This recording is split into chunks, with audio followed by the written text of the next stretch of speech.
use this. So here are some examples. There is what you call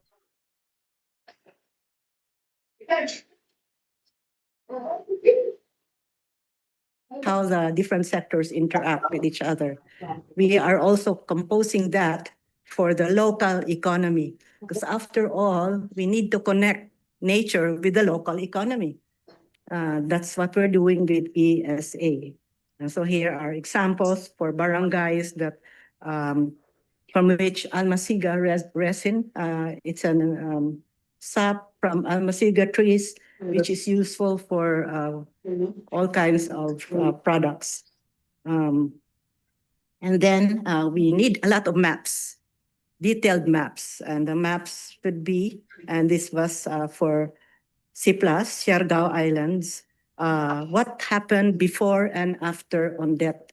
So this is land use and land cover changed from here to here. And this is seascapes before and after on that. Notice reductions in areas of seagrasses and coral structures and the like. So on that was really quite destructive. I mean, there are values for that. So what do we need to do? The next steps should be, and here are many recommendations based on the experience, the PSA should complete the series of minerals, water, land, energy, and carbon. They have a series, but they stopped recently. So it has to be a long-term series. It doesn't have to be on a year-to-year basis. Periodic would be the way to do it if data is a problem. For minerals, for example, it takes time to explore and discover economic reserves. So it doesn't have to be every year. It could be every 5 years and so on. And the PSA should also start implementing the System of National Accounts, version 2025, very fresh. I have not even read it yet, but I was just informed that among the many improvements here is that it now mandates for including the depreciation of natural resources, a big change and already a first step towards a green GDP. DNR should continue to build ecosystem services accounts, particularly for the priority areas listed in the NCA roadmap. And we cannot totally account for all ecosystem services. We need to have a system of scaling up and replicating using what is called the benefit transfers method. Oh, I forgot to put it here pala. And that scaling up can benefit from applying recent geoinformatics, modeling, machine learning, and collaboration with other partners, not just economists. You can never work alone when it comes to natural resource economic issues. We need to accelerate institutionalization now that we have PENCAS, and the government agencies can now suggest the personnel that they need to beef themselves up with, create their units, recruit, train, develop capacity. We need to strengthen collaboration between data producers and users. We are users. Economists are analysts who use a lot of data. We need to tap such information systems a lot more.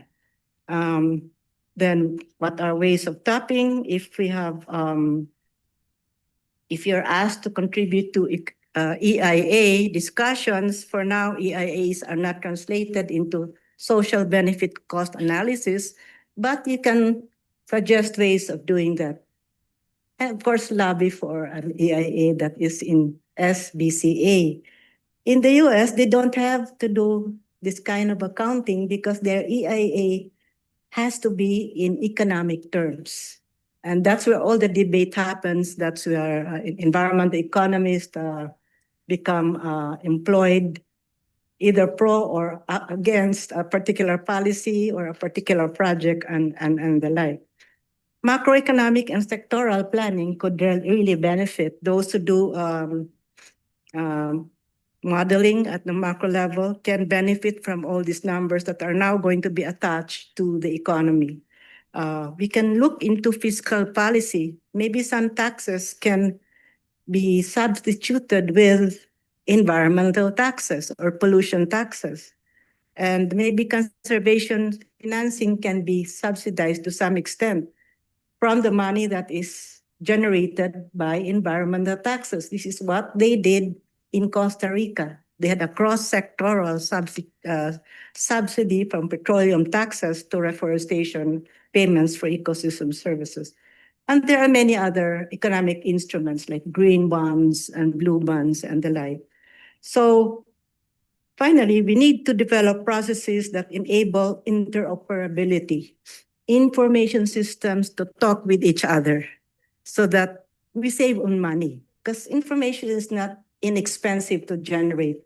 But if we get to them to talk into each other, we avoid duplication. And if we have protocols for the use of this, we can, including full disclosure of the accounting process, we can be a lot more credible in our analysis.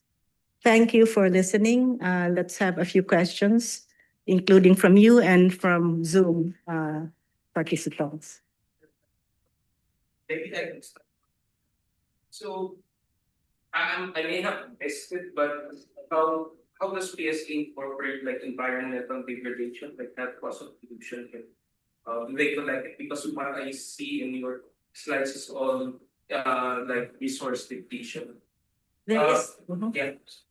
There is what you call environmental protection expenditures, and they actually benefited from a discussion with us during the NRAP days, where we suggested to them that their manufacturing surveys, manufacturing surveys and surveys of census of establishments, I think it was more of the survey instruments, have a rider on how much are they spending to control for pollution. So that's to prevent the environment from deteriorating. And if they are damaged from pollution, how much do they spend or do they lose? So that's already there, but it's not decomposed. So we economists should still isolate them and study them a lot more. Yes? Thank you very much for that presentation. It was very informative for me, as I'm not as versed in environmental economics. I was just curious, so how, and I also might have missed this, but in accounting for like benefits of ecotourism, was it already captured in yung mga serbisyong pang kabuhayan, or like how is that incorporated like in economic gains and maybe like cost of regulation? So how does that fit into the framework? Okay. So ecotourism is touted as a source of growth. So that means we need to find out how to invest in it, if it is really truly eco-friendly tourism, and if it's not, how do you change the way things are done? The value of ecotourism is computed in at least three ways. One, it's actually in the recreation establishments. That's the market-oriented expenditures. You can isolate that even from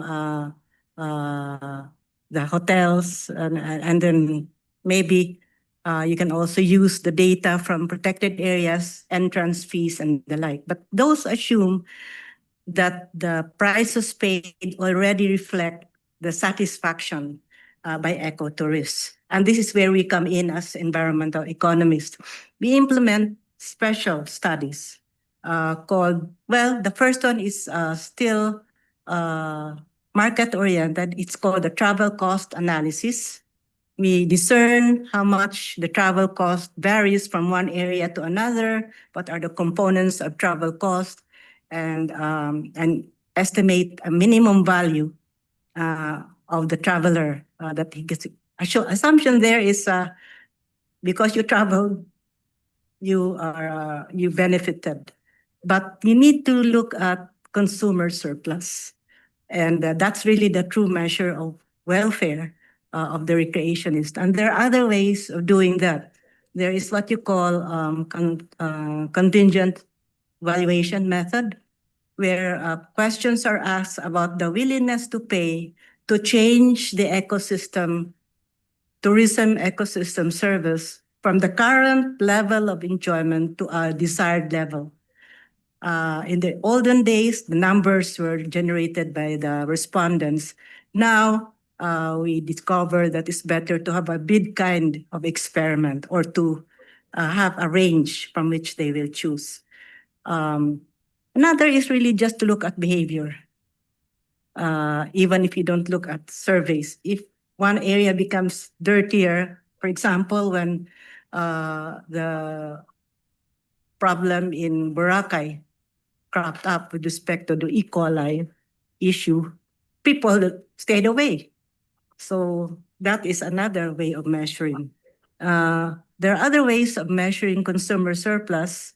And I didn't realize I removed a very important diagram on the methods for valuation. The methods are, because we are not doing market-oriented, we simulate the supply, we also simulate the demand. For supply-side analysis, the cost of providing the ecosystem service is performed through what you call an ecological production function analysis. So for economics, we have the regular PF, land, labor, capital. Now we add characteristics of nature into that equation and do our rounds. So which means we need help from the natural scientists for that. And it is being done. The demand side, that's where you have different ways to discern use values, non-use values, and the others. And maybe next round we'll have another lecture on that. Maybe in my class, you can sit in one session only because it's just, otherwise it's a whole semester of methodological discussion, but you can have a perspective, of that. So, yes. Just a follow-up. So how, so for areas where there's no market yet for the e-commerce, so is it up to the evaluator to sort of make a value judgment or to identify itong area na to, this has promise, or do you only sort of evaluate when there's already a recognized sort of ongoing market for ecotourism? So how do you handle that? Like, when you talk about like virgin untouched areas, is how do you sort of value that? Do you make a judgment call na actually this area we can sort of have benefits from this? We can have a hypothetical question and have a radius of geographical radius of respondents near the area and from other sides and do a hypothetical survey. But it's always better to observe what has happened in the past. So more of us look at existing and how it can be improved because there's already some demonstrated economic value and how can that be improved. You also have to look at whether that area is already congested or not. So the management issues have to come into play there. So maraming methods. We also rely on behavioral economists. We are not just the environmental economists doing the work because they have a lot more skills for detecting how behavior changes. Are there any questions? Can I ask one more question, ma'am?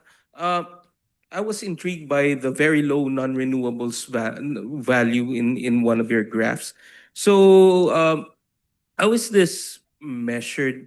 Do you measure like potential economically viable stocks? So, for example, there are lots of potential natural gas sources offshore in Palawan. Are those valued when you?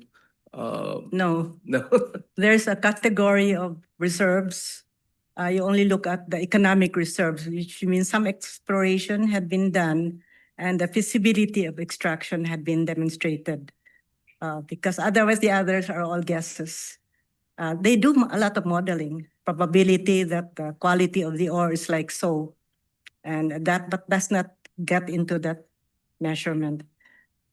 What this means is for the Philippines, a lot of our minerals are actually not demonstrated yet. Yeah, so. So, It's just potential. yeah, potential, yeah. And So- explore. Just a follow-up question. So, for instance, in mining, and like you said, you have lots of non-demonstrated, like stocks. So, when you actually extract those mines, then that would potentially increase the national accounts, Yes. environmental national accounts. Yes, yes. And then netting out the extraction costs and then the depletion costs to resources. That's important point because in the series globally, the World Bank uses gross value added because that's readily available. But our PSA has gone to estimation of economic rent from mining. Not an easy thing to do, and I applaud them for doing that. It's very important because of implications on taxation. Yeah, that's right. That's what I was thinking. Oh, so we have questions in Zoom. What are the opportunity costs of having to prioritize economic growth over environmental concerns? How can we effectively pursue both without diminishing the other? I will leave that for you to answer in your future studies. We haven't done that yet. We need the numbers, and I challenge you to do that. That's a sort of a scenario analysis.